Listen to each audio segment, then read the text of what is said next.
Assalamualaikum warahmatullahi wabarakatuh. Perkenalkan, nama saya Semintar Maja dengan NIM 2401111100031. Di sini saya akan menjelaskan mengenai jenis, teknik, dan strategi dari supervisi pendidikan. Sebelum masuk pada pembahasan inti, di sini saya akan menjelaskan sedikit mengenai supervisi pendidikan. Supervisi pendidikan adalah suatu proses pembinaan yang dilakukan secara terencana dan berkelanjutan oleh pihak yang memiliki kewenangan, seperti kepala sekolah atau pengawas, terhadap guru dalam pelaksanaan pembelajaran. Supervisi ini berfokus pada kegiatan pembelajaran di sekolah, mulai dari perencanaan, pelaksanaan, hingga evaluasi proses belajar mengajar. Supervisi pendidikan menekankan pada hubungan profesional antara supervisor dan guru yang bersifat membantu dan kolaboratif. Dalam proses ini, supervisor memberikan bimbingan, arahan, serta masukan kepada guru agar pelaksanaan pembelajaran dapat berjalan dengan baik sesuai standar pendidikan dan kebutuhan peserta didik. Adapun tujuan supervisi pendidikan adalah untuk membantu guru dalam proses meningkatkan kualitas pembelajaran di kelas. Melalui supervisi, guru dibimbing untuk merencanakan, melaksanakan, dan mengevaluasi pembelajaran, sehingga kegiatan belajar mengajar dapat berjalan secara efektif dan sesuai dengan standar yang telah ditetapkan. Selain itu, supervisi pendidikan bertujuan untuk mengembangkan profesionalisme guru secara berkelanjutan. Dengan adanya bimbingan dan pendampingan dari supervisor, guru dapat melakukan refleksi terhadap kinerja, memperbaiki kekurangan, serta menyesuaikan pembelajaran dengan kebutuhan peserta didik dan perkembangan pendidikan. Jenis-jenis supervisi pendidikan secara umum terdiri dari supervisi akademik, supervisi administratif, dan supervisi klinis. Ketiga jenis supervisi ini memiliki fokus yang berbeda, namun saling melengkapi dalam upaya meningkatkan kualitas pembelajaran dan pengelolaan pendidikan di sekolah. Supervisi akademik adalah supervisi yang berfokus pada proses pembelajaran di kelas. Supervisi ini mencakup perencanaan pembelajaran, pelaksanaan kegiatan belajar mengajar, penggunaan metode dan media pembelajaran, serta evaluasi belajar peserta didik. Melalui supervisi akademik, guru dibantu untuk meningkatkan kualitas mengajarnya, sehingga pembelajaran menjadi lebih efektif dan bermakna. Supervisi administratif berkaitan dengan pengelolaan administrasi pendidikan dan kelengkapan perangkat dan berikutnya ada supervisi administratif. Supervisi administratif berkaitan dengan pengelolaan administrasi pendidikan dan kelengkapan perangkat pembelajaran.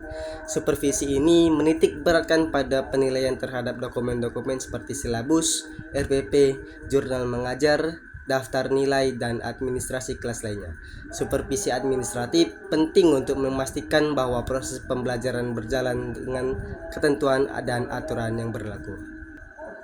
Dan supervisi yang terakhir yaitu supervisi klinis, merupakan bentuk supervisi yang dilakukan secara lebih mendalam dan berkelanjutan. Supervisi ini biasanya difokuskan pada permasalahan pembelajaran tertentu yang dialami oleh guru. Proses supervisi klinis dilakukan melalui tahapan pertemuan awal, observasi pembelajaran, dan pertemuan balikan dengan pendekatan yang bersifat kolaboratif antara supervisor dan guru. Berikutnya adalah teknik supervisi pendidikan. Berikutnya adalah teknik-teknik supervisi. Berikutnya adalah teknik-teknik yang digunakan oleh Berikutnya adalah teknik-teknik yang digunakan dalam supervisi pendidikan. Teknik supervisi pendidikan adalah cara atau metode yang digunakan oleh supervisor dalam melaksanakan kegiatan supervisi terhadap guru. Pemilihan teknik supervisi harus disesuaikan dengan tujuan supervisi, kondisi guru, serta situasi dan kebutuhan sekolah agar supervisi dapat berjalan secara efektif dan tepat sasaran. Secara umum, teknik supervisi pendidikan dibedakan menjadi dua, yaitu teknik supervisi individu dan teknik supervisi kelompok. Kedua teknik ini digunakan untuk membantu guru dalam meningkatkan kualitas pembelajaran baik secara personal maupun bersama-sama dengan guru lain. Teknik supervisi individu adalah teknik supervisi yang digunakan secara langsung dan perorangan terhadap guru. Teknik ini meliputi kunjungan kelas, observasi pembelajaran, percakapan pribadi, serta penilaian kinerja guru. Melalui teknik individu, supervisor dapat memberikan bimbingan yang lebih spesifik sesuai dengan kebutuhan dan permasalahan yang dihadapi oleh masing-masing guru.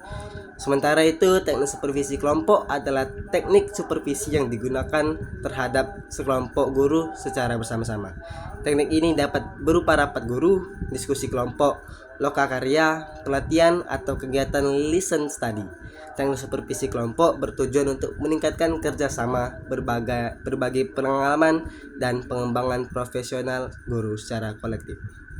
Pembahasan yang terakhir yaitu strategi supervisi pendidikan. Strategi supervisi pendidikan merupakan pendekatan atau pola yang digunakan oleh supervisor dalam melaksanakan supervisi agar proses pembinaan guru berjalan efektif.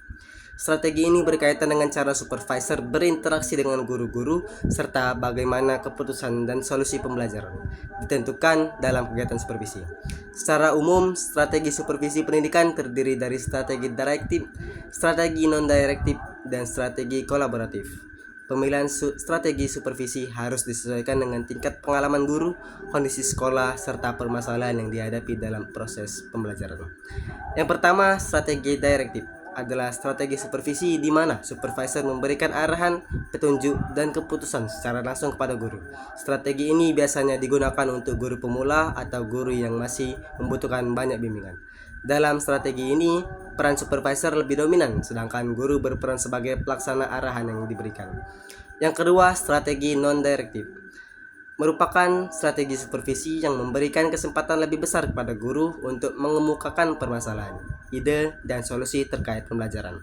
Di strategi ini, supervisor berperan sebagai fasilitator yang mendengarkan, memberikan umpan balik, dan membantu guru untuk melakukan refleksi. Strategi non-direktif bertujuan mendorong kemandirian dan kesadaran profesional guru. Strategi yang terakhir yaitu strategi kolaboratif adalah strategi supervisi yang menempatkan guru dan supervisor pada posisi yang sejajar. Dalam strategi ini, permasalahan pembelajaran dianalisis dan diselesaikan bersama-sama melalui diskusi dan kerjasama. Strategi kolaboratif menciptakan hubungan profesional yang positif serta mendorong guru untuk terus berkembang melalui proses pembelajaran bersama. Adapun kesimpulan dari pembahasan kita hari ini yaitu supervisi pendidikan merupakan proses pembinaan yang dilakukan secara terencana dan berkelanjutan untuk membantu guru dalam meningkatkan kualitas pembelajaran. Supervisi dilaksanakan melalui berbagai jenis teknik dan strategi yang saling berkaitan dan disesuaikan dengan kebutuhan guru serta kondisi sekolah. Pelaksanaan supervisi pendidikan yang tepat akan menciptakan hubungan profesional yang positif antara supervisor dan guru. Dengan pendekatan yang membina, kolaboratif, dan berorientasi pada perbaikan berkelanjutan, supervisi pendidikan dapat menjadi sarana penting dalam meningkatkan mutu pembelajaran dan kualitas pendidikan secara keseluruhan. Sekian video dari saya. Apabila ada salah kata dan perbuatan, saya mohon maaf. Kepada Allah saya mohon ampun. Saya akhiri, wabillahi taufiq wal hidayah. Wassalamualaikum warahmatullahi wabarakatuh.